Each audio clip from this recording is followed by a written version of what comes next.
Dagaga basya fito basara kem kwarai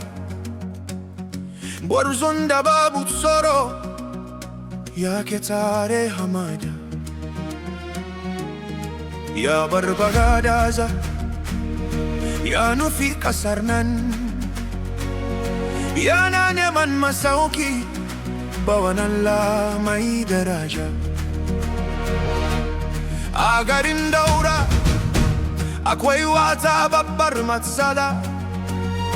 sarki macijin daji ya hana mutane ruwa kowa yana tsoro kowa yana kuka amma baya jidda ya dauki takobi zuwa rijiya a tsakar dare zai fuskanci mutuwa domin ceton kowa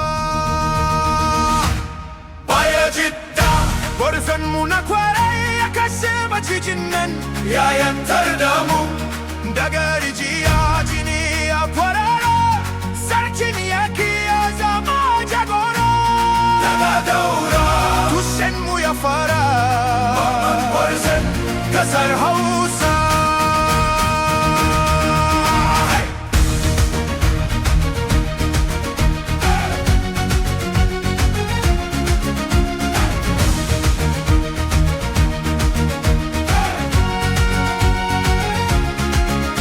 ya Daura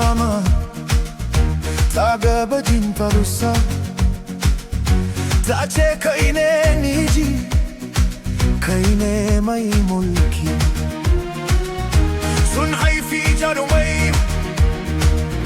sarakuna